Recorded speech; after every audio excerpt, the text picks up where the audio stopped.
নমস্কাৰ সকলোকে পুংখানুপুংখ জ্ঞান চেনেলটোলৈ পুনৰবাৰ স্বাগতম জনাইছোঁ।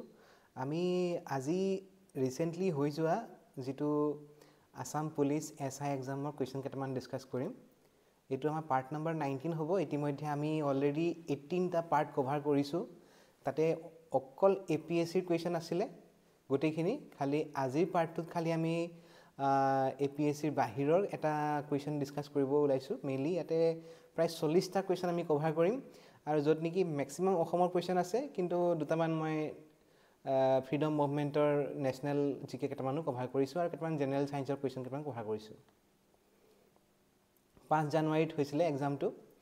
এতিয়া চোৱা আমি যদিও মানে দেখিছোঁ যে কুৱেশ্যন কেইটা ইজি হয় প্ৰায় ক'ব গ'লে, কিন্তু এনেকুৱা ধৰণৰ কুৱেশ্যনবিলাক মানে আমি সাধাৰণতে ইগনোৰ কৰোঁ অলপমান, ঠিক আছে। কিন্তু ইগনোৰ কৰোঁতে কিন্তু সেইকেইটা পইণ্ট যদি কেনেবাকৈ পৰীক্ষাত ভুল কৰিবলগীয়া হয়, সেইটো ডাঙৰ লছ মানে ক'ব গ'লে, ঠিক আছে। তো আমি সেইকাৰণে অলপ ডিছকাছ কৰি চাওঁ। হু এষ্টাব্লিছ দ্য বৰ্মন ডাইনাষ্টি। বৰ্মন ডাইনাষ্টি কোনে এষ্টাব্লিছ কৰিছিলে? আমি সকলোৱে জানো বৰ্মন ডাইনাষ্টি পুষ্য বৰ্মনে এষ্টাব্লিছ কৰিছিলে, হয়নে? তো এতিয়া এনেকুৱা ধৰণৰ কুৱেশ্যনবিলাক তোমালোকে চাবলৈ যাওঁতে চাবা যে শালস্তম্ভ বংশ কোনে আৰম্ভ কৰিছিলে? শালস্তম্ভ, হয়নে? আৰু লাষ্টৰজন ৰজা কোন আছিল? ত্যাগসিংহ। বৰ্মন বংশৰ শেষৰজন ৰজা ভাস্কৰ বৰ্মন। পাল ডাইনাষ্টিৰ প্ৰথম কোন আছিলে? ব্ৰহ্মপাল, হয়নে? তো সেনেকুৱা ধৰণৰ বস্তুখিনি চাব লাগিব, ঠিক আছে। আৰু লগতে চাব লাগিব যে কেপিটেল ক'ত আছিলে। বৰ্মন বংশৰ সময়ত আছিলে প্ৰাগজ্যোতিষ, হয়নে? তো সেনেকৈ শালস্তম্ভ বংশৰ সময়ত এনেকৈ হাৰূপেশ্বৰ। পাল বংশৰ সময়ত কামৰূপ নগৰ, দুৰ্জয়। তো এনেকুৱা ধৰণে কেপিটেলখিনি চাব লাগিব। ষ্টাৰ্টিং ৰজা, শেষৰ ৰজা, পাৱাৰফুল ৰজা। ষ্টাৰ্টিং ৰজা, পাৱাৰফুল ৰজা, শেষৰ ৰজা, সেনেকৈ বস্তুখিনি চাব লাগিব। নেক্সট, কামৰূপৰ প্ৰথমগৰাকী মুছলিম আক্ৰমণকাৰী কোন আছিলে? কামৰূপৰ প্ৰথমগৰাকী মুছলিম আক্ৰমণকাৰী আছিলে মহম্মদ বখতিয়াৰ খিলজী, যোনে নালন্দা বিশ্ববিদ্যালয় ধ্বংস কৰিছিলে, হয়নে? তো এতিয়া ইয়াৰ লগত চাব লাগিব যে চনটো কোনটো আছিলে? 1206। তেখেতে আচলতে আমাৰ অসম হৈ পেলাই মানে কামৰূপ হৈ পেলাই তেখেতে টিবেট আক্ৰমণ কৰিবলৈ গৈছিলে, আৰু টিবেট আক্ৰমণ কৰিবলৈ যাওঁতে তেখেতে আচলতে অসমত তেখেতে হাৰিছিলে মানে এইখিনি জেগাত, ঠিক আছে। য'ত নেকি যি বস্তুটো ক'ত লিখা আছে, কানাই বৰশী বোৱা ৰক ইনস্ক্ৰিপশ্যনত বস্তুখিনি লিখা আছে। নেক্সট, ৰজা হৰ্ষবৰ্ধনৰ পিতৃৰ নাম কি আছিলে? এইটো এটা অলপ ইউনিক কুৱেশ্যন সুধিলে। হৰ্ষবৰ্ধন আমি সকলোৱে পঢ়িছোঁ, হয়নে? হৰ্ষবৰ্ধন পঢ়িছোঁ, হংসবেগ পঢ়িছোঁ, তাৰপিছত হিউৱেন চাং পঢ়িছোঁ, হয়নে? শিলভদ্ৰ পঢ়িছোঁ। নালন্দাৰ তেতিয়া হেড আছিলে শিলভদ্ৰ। গতিকে সেইখিনি সময়ত ঘপককৈ কোনেও চোৱা নাযায় যে হৰ্ষবৰ্ধনৰ দেউতাকৰ নামটো কি আছিলে, হয়নে? হৰ্ষবৰ্ধনৰ দেউতাকৰ নামটো আছিলে প্ৰভাকৰ বৰ্ধন। প্ৰভাকৰ বৰ্ধন। তেনেকৈ হৰ্ষবৰ্ধনৰ সেইখিনি সময়ত বানভট্ট আছিলে, তেওঁলোকৰ ৰাজসভাৰ এগৰাকী কবি আছিলে বানভট্ট। তেখেতে হৰ্ষচৰিত লিখিছিলে, হয়। কামাখ্যা মন্দিৰ কোনে পুনৰ নিৰ্মাণ কৰিছিলে? কুৱেশ্যনটো বহুত ভালকৈ পঢ়িবা। Who rebuild the temple of goddess Kamakhya, ঠিক আছে। এতিয়া ৰিবিল্ড বুলি কোৱাৰ লগে লগে নৰনাৰায়ণ আহিব, ঠিক আছে। ৰিবিল্ড বুলি কোৱাৰ লগে লগে নৰনাৰায়ণ আহিব। কিন্তু কোনে বনাইছিলে বুলি ক'লে? প্ৰথমতে বনাইছিলে নৰকাসুৰে। নেক্সট, কনষ্ট্ৰাকশ্যন কৰিছিলে শালস্তম্ভ বংশৰ ৰজাসকলে। নেক্সট, কালাপাহাৰে ধ্বংস কৰিলে। নেক্সট, নৰনাৰায়ণে পুনৰ নিৰ্মাণ কৰিলে। গতিকে এই ছিকুৱেঞ্চটো যাতে আমি জানিব লাগে। নৰকাসুৰ, শালস্তম্ভ বংশ, কালাপাহাৰ বা নেক্সট লাষ্ট নৰনাৰায়ণে ৰিবিল্ড কৰিলে। অ'কে। শ্ৰীমন্ত শংকৰদেৱৰ মাতৃৰ নাম কি আছিলে? শ্ৰীমন্ত শংকৰদেৱৰ এতিয়া আমি অৱদানখিনি আমি সকলোৱে পঢ়োঁ অকণমান, হয়নে? ৰাম বিজয়, চিহ্নযাত্ৰা, ৰুক্মিণী হৰণ, সেনেকৈ। তাৰপিছত গুণমালা, হয়নে? কীৰ্তন ঘোষা। তাৰপিছত বৰগীত কিমান আছিলে? 240টা আছিলে, 34টাহে এতিয়া ছাৰ্ভাইভ কৰে। তো সেইখিনি পঢ়োঁতে কিন্তু আমি তেওঁৰ এইটোও জানিব লাগিব যে মাতৃৰ নাম কি আছিলে, পিতৃৰ নাম কি আছিলে, আইতাকৰ নাম কি আছিলে, সেইখিনি জানিব লাগিব, ঠিক আছে। তো এতিয়া সত্যসন্ধা আছিলে মাতৃৰ নাম, দেউতাকৰ নাম আছিলে কুসুম্বৰ ভূঞা, মাকৰ নাম আছিলে খেৰসুতি। অ'কে।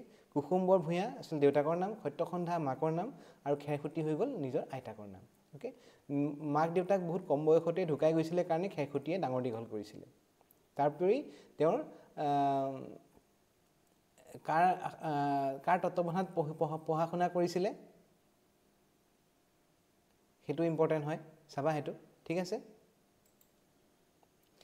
আসাম এছ'চিয়েশ্যনৰ প্ৰথমখন সভা কেতিয়া আৰু ক'ত হৈছিলে আসাম এছ'চিয়েশ্যন ফৰ্ম হৈছিলে 1903 আৰু যদিও 1903 ফৰ্ম হৈছিলে মানিক চন্দ্ৰ বৰুৱা ইনভলভ আছিলে কিন্তু প্ৰথমখন সভা হৈছিল 1905ত 1905ত ডিব্ৰুগড়ত হৈছিলে 1905 at Dibrugarh Assam Assam association first meeting okay 1905 Dibrugarh এতিয়া আসাম এছ'চিয়েশ্যন বুলি ক'লে কেতিয়া ফৰ্ম হৈছিল 1903 মানিক চন্দ্ৰ বৰুৱা আছিলে founding member okay next who was the first governor of independent Assam first governor কোন আছিলে independent Assamৰ ছাৰ আকবৰ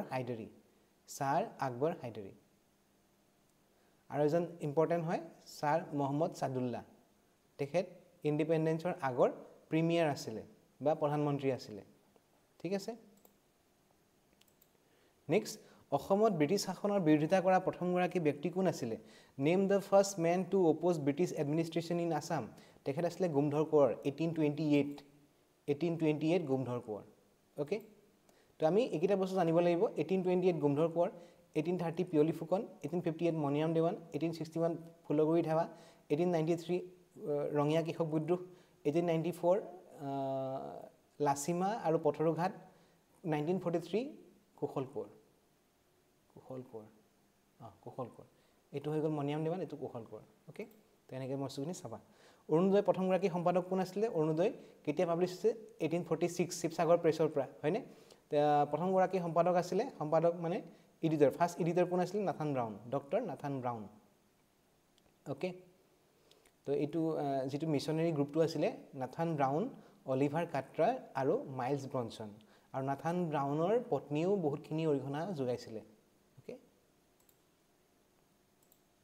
সেইখিনি সময়তে 1846ত অৰুণোদয় পাব্লিছ হৈছিলে আৰু সেইখিনি সময়তে মাজুলীত যি আমাৰ সত্ৰীয়া সংস্কৃতিক বেছ কৰি পেলাই যিটো আমাৰ চিন্তাধাৰা অলৰেডি আছিলে সেই চিন্তাধাৰাৰ মানুহখিনিয়ে ভাবিছিলে যে যদি কেনেবাকৈ মিছনেৰীসকলে নিজৰ মানে যিখন অৰুণোদয়ৰ যোগেদি নিজৰ ধৰ্মীয় চিন্তাধাৰাবিলাক যদি বিয়পাই পেলাই আমাৰ যি বৈষ্ণৱ আমাৰ যি সভ্যতাটো আমাৰ গঢ় লৈ উঠিছে লাহে লাহে সেই বস্তুটো আঘাত হ'ব নেকি সেইকাৰণে তেওঁলোকে চিন্তা কৰি পেলাই 1871ত আসাম বিলাসিনী পাব্লিছ কৰিছিলে 1871ত মাজুলীৰ পৰা আসাম বিলাসিনী পাব্লিছ কৰা হৈছিলে okay Gandhi Irwin pact was associated with which of the following movement of India Gandhi Irwin পেক্টটো জড়িত হৈছে civil disobedience movement 1930 civil disobedience movement 1930 Irwin সেইখিনি সময়ত গভৰ্ণৰ জেনেৰেল আছিলে অসমত অভিৰুচি ক্ৰিয়া দিৱস কাৰ জন্মদিন পালন কৰা হয় অভিৰুচি ক্ৰিয়া দিৱস হিচাপে ভোগেশ্বৰ বৰুৱা যিগৰাকী আছিলে প্ৰথম অৰ্জুন বঁটা বিজয়ী অসমীয়া হয়নে তেওঁ এছিয়ান গেমছত এৱাৰ্ড পাইছিলে মানে প্ৰাইজ পাইছিলে 1966ত ওকে ভোগেশ্বৰ বৰুৱা 3 ছেপ্টেম্বৰ অভিৰুচি ক্ৰিয়া দিৱস বা ষ্টেট স্পৰ্টছ ডে আৰু 1966ত তেওঁ এছিয়ান গেমছত তেখেতে গ'ল্ড মেডেল পাইছিলে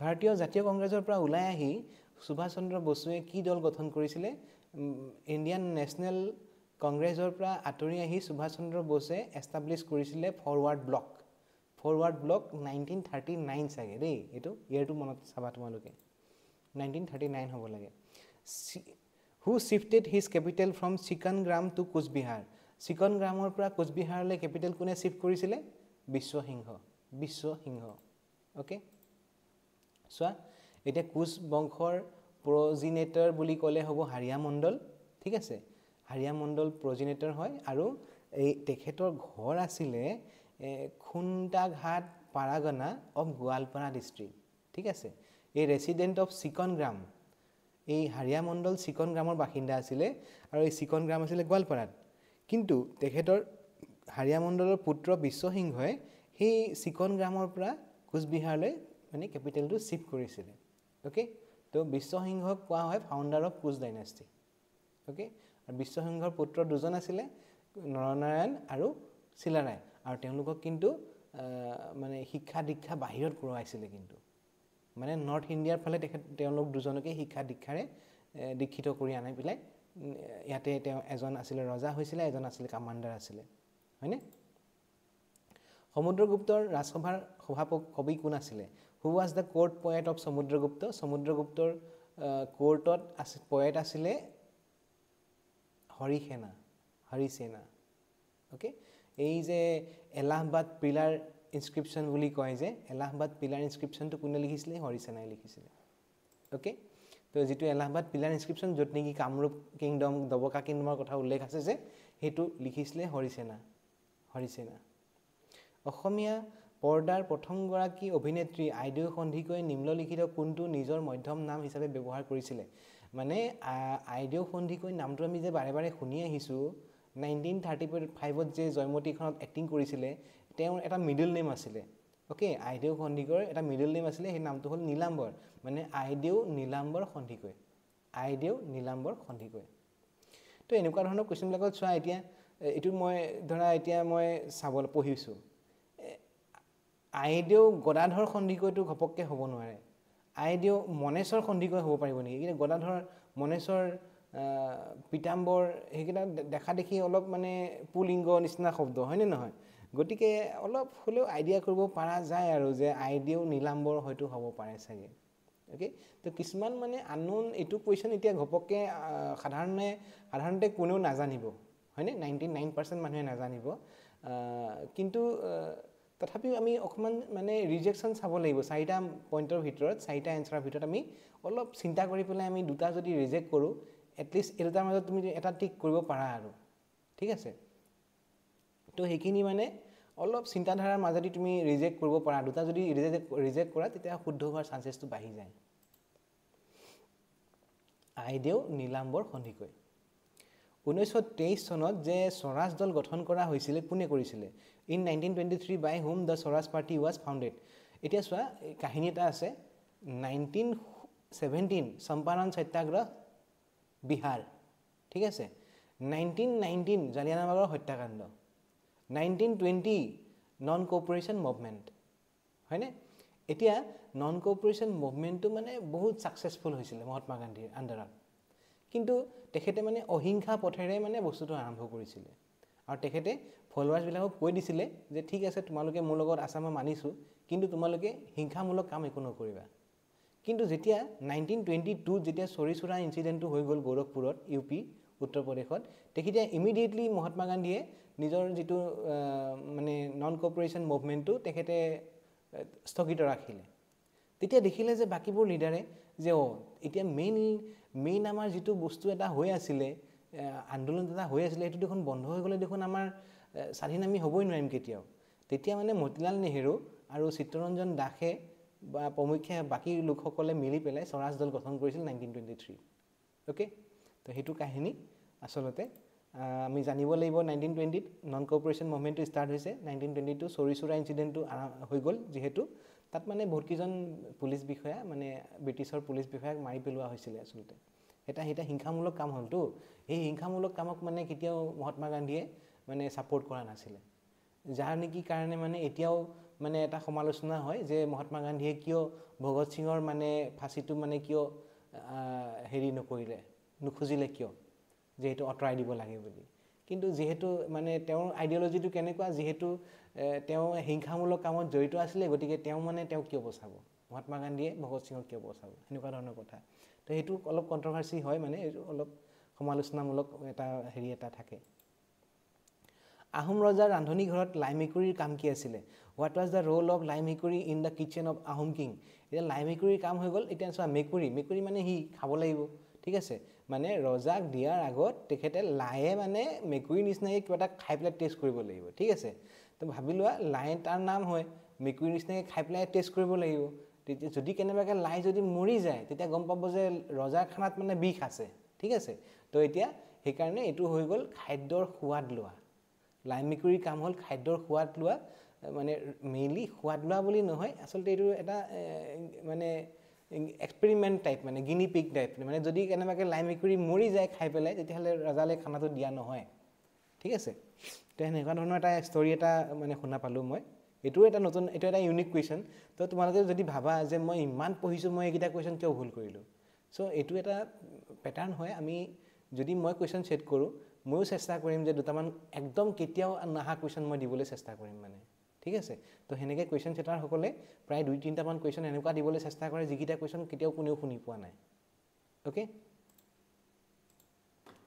তো এতিয়া ৰেলৱে মেপটো চালোঁ কিছু সময় আগতে যিটো আমাৰ ধেমাজিৰ যিটো লাইন আছে ৰেল লাইন তাতে চোৱা চিলাপথাৰৰ পিছত আহে চিমেণ্ট চাপৰি হয়নে চিমেণ্ট চাপৰিৰ পিছত আহে লাইমেকুৰি ষ্টেচন লাইমেকুৰি এটা ষ্টেচন আছে ওকে তো হয়তো এতিয়া বাকী পৰ্চনৰ মানুহখিনিয়ে যদিও নাজানো গতিকে ধেমাজিৰ ল'ৰা ছোৱালীয়ে হয়তো পাৰিবও পাৰে কাৰণ তাত লাইমেকুৰিয়ে যিহেতু এটা জেগা আছে গতিকে তাত থকা স্কুলবিলাকত হয়তো গ্ৰন্থবিলাকত হয়তো হিষ্ট্ৰীটো থাকিবও পাৰে লাইমেকুৰি কি হয় এটা ডেজিগনেশ্যন হয় যোনে মানে ৰজাৰ খানা টেষ্ট কৰিব লাগে হয়নে এইটো লাষ্ট ষ্টেচনটো বৰ্তমান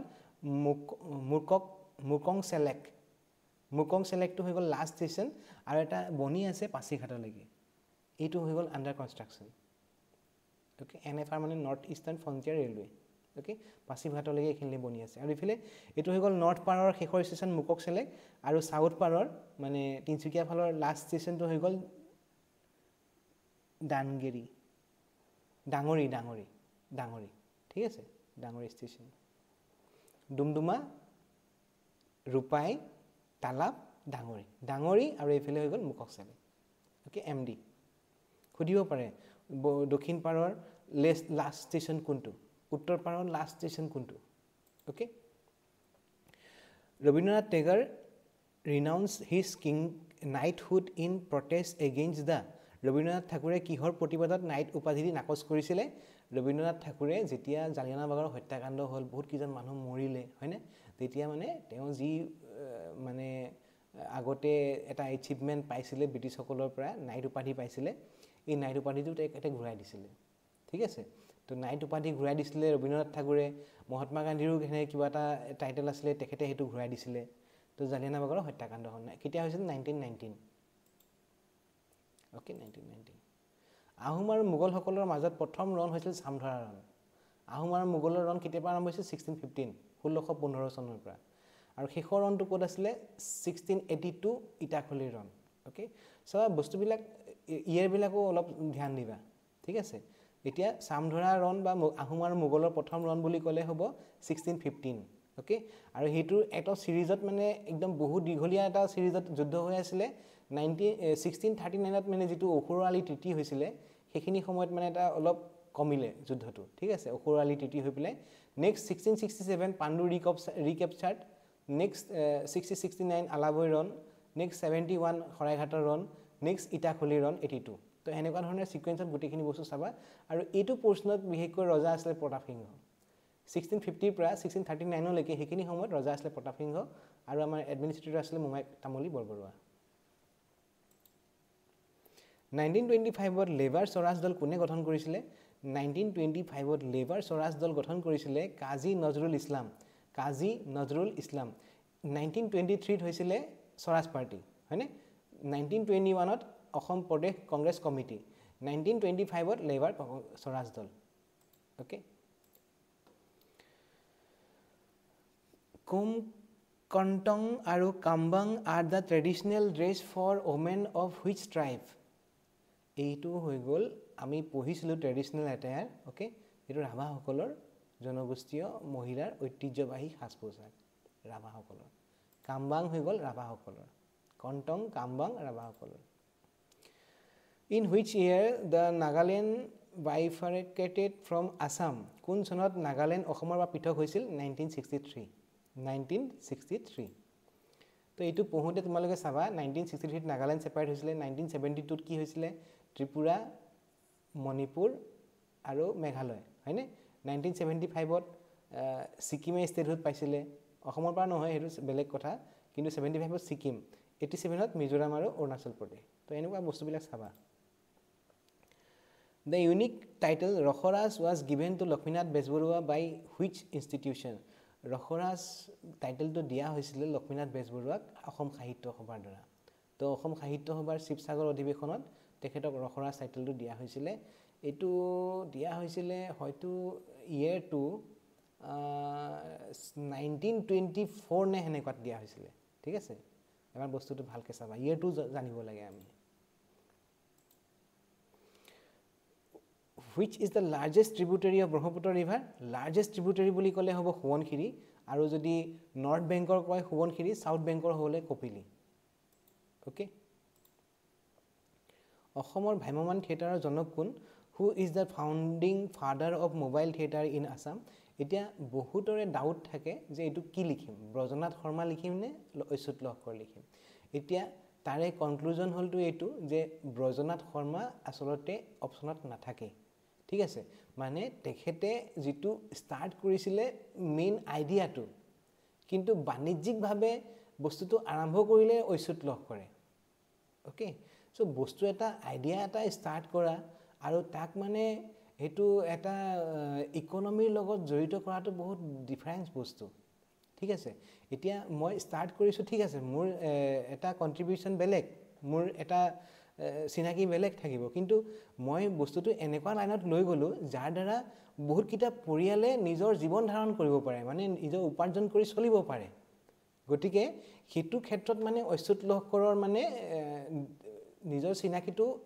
অলপ বেলেগ ধৰণৰ ঠিক আছে ব্ৰজনাথ শৰ্মাই মানে এনেকুৱা টিম বনাইছিলে যাতে ধুবুৰী ফালে এটা জায়গাৰ পৰা ইটো জায়গালৈ গৈ পেলাই মানে এটা থিয়েটাৰ পাৰফৰ্ম কৰিব পাৰে ঠিক আছে কিন্তু হেতুকে মানে আপগ্ৰেড কৰি পেলাই এটা বেলেগ লেভেলত লৈ গৈছিলে ঐশ্বত লহকৰে সেই কাৰণে তেখেতক ভ্ৰাম্যমান থিয়েটাৰৰ জনক বুলি কোৱা হয় ওকে আৰু ভ্ৰাম্যমান শব্দটো কোনে দিছিলে হেতু কবাচোন কমেন্ট কৰি পেলাই ভ্ৰাম্যমান শব্দটো কোনে কৈছিলে ভ্ৰাম্যমান বুলি ৰাধা গোবিন্দ বৰুৱা আছিলে নেকি বাৰু হয়নে সৌৰজগতৰ সেউজ গ্ৰহ কোনটো green planet of the solar system hall Uranus আৰু এই ইউৰেনাছতে নামটোতে মাইনাছ শব্দটো সোমাই আছে মানে এটো হয়তো আটাইতকৈ কোল্ডেষ্ট প্লেনেট হ'ব পাৰে দেই চাবাচোন এবাৰ মোৰ মনত পৰিছে মই পঢ়াইছিলো এটা ট্ৰিক এটা সোমাই আছে ইউৰেনাছতে মাইনাছ সোমাই আছে হয়তো আটাইতকৈ coldest planet in the solar system Uranus হ'ব লাগে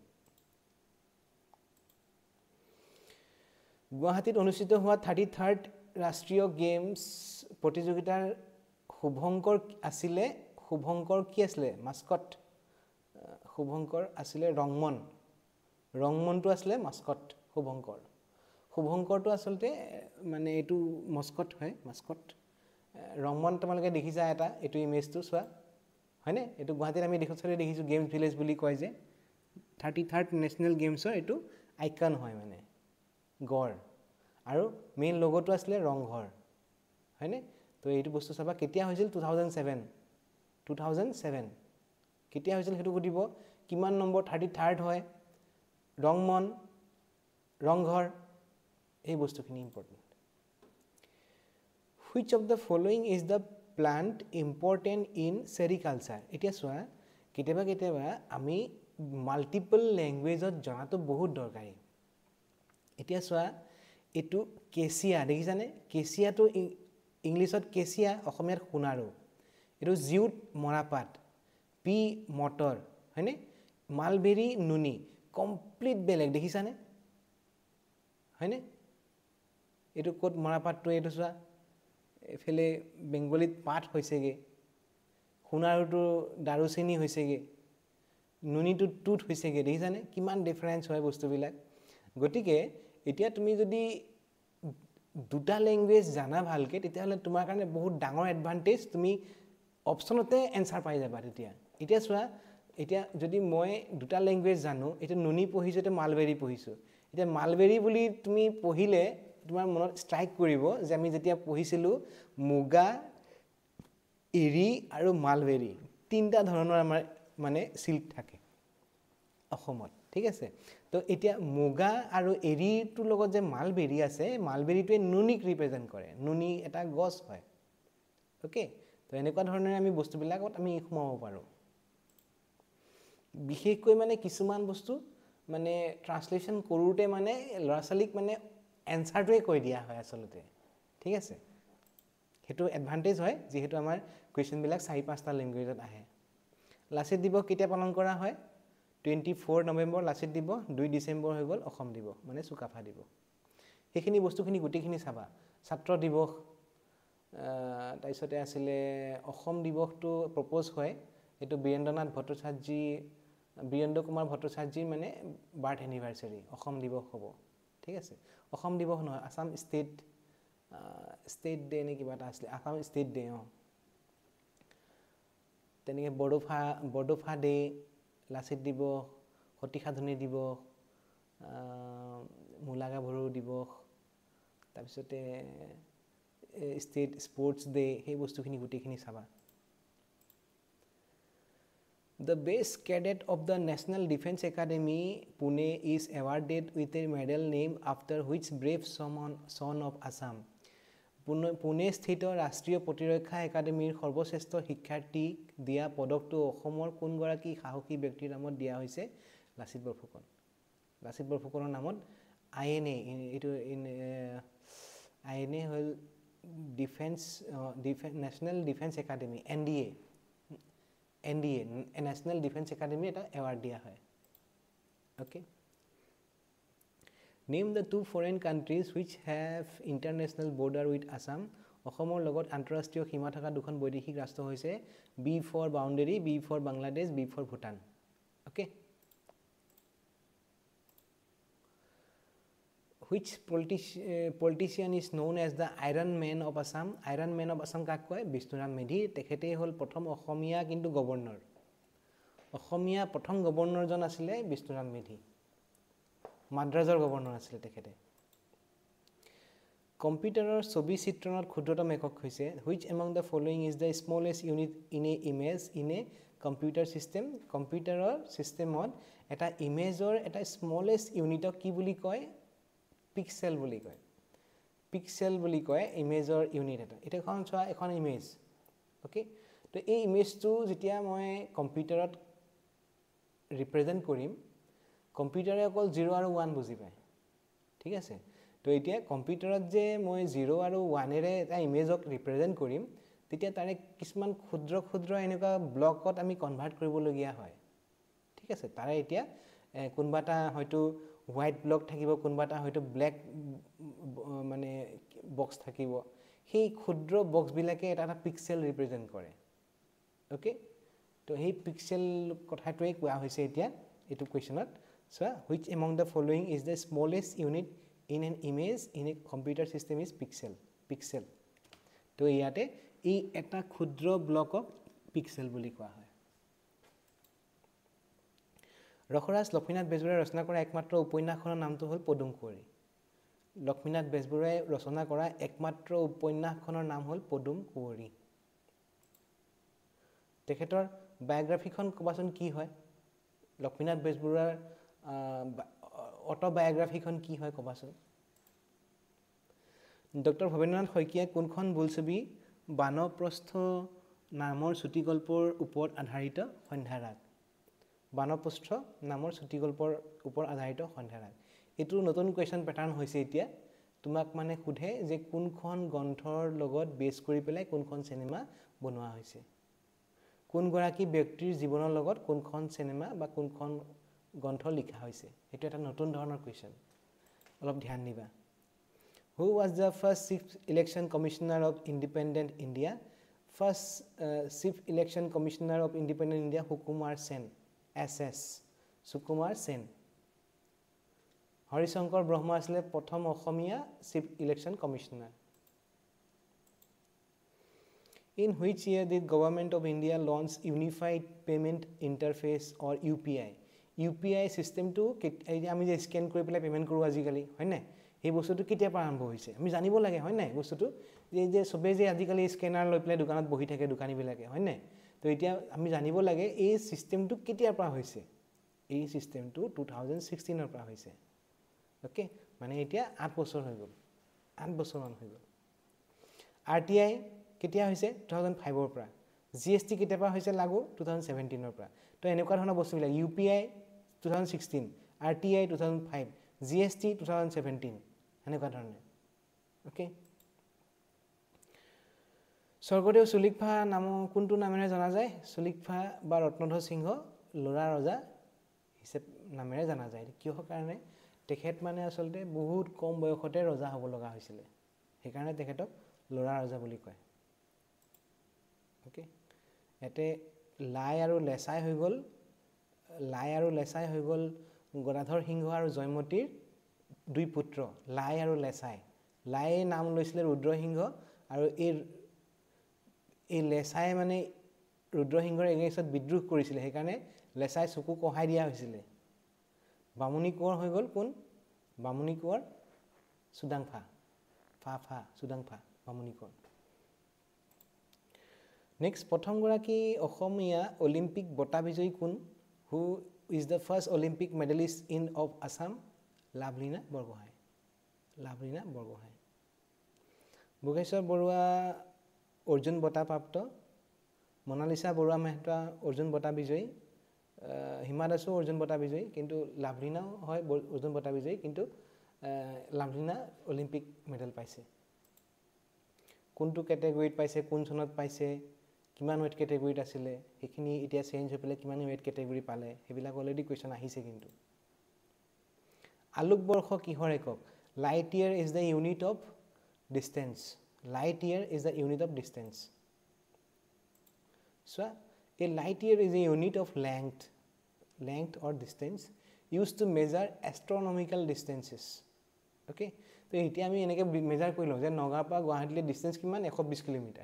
Right? So, we একদম সৰু ডিসটেন্স এনেকে 120 কিলোমিটাৰ 130 কিলোমিটাৰ এনেকে মেজাৰ কৰিলো হয় না কিন্তু যিবিলাক মেজাৰ কৰিবলৈ অলপ টান হেনেকুৱা ইউনিটত মানে বহুত দীঘলীয়া ডিসটেন্স সেইবিলাকত আমি মানে লাইট ইয়াৰ ইউজ কৰো ওকে তো এতিয়া ধৰা এতিয়া Proxima Centauri the closest star to earth কিমান ডিসটেন্সত আছে 4.3 light years away Andromeda galaxy আমাৰ নিয়াৰেষ্ট গেলেক্সি হয় না Andromeda galaxy is about 2.5 million light years away মানে যিবিলাক মানে আমাৰ যেটো মানে সৌৰজগতৰ বস্তু মানে সোলাৰ সিস্টেমৰ বাহিৰত যিবিলাক আছে আমাৰ সেইবিলাকৰ মেজাৰমেন্ট আমি হেনে কিলোমিটাৰ বিলিয়ন কিলোমিটাৰত আমি লব নোৱাৰো ঠিক আছে যে মানে এনেকুৱা হয় a light year is the distance light can travel in a 1 year এক বছৰত মানে লাইটটো হিমান দূৰলৈকে যাব পাৰে it represents 1 light year okay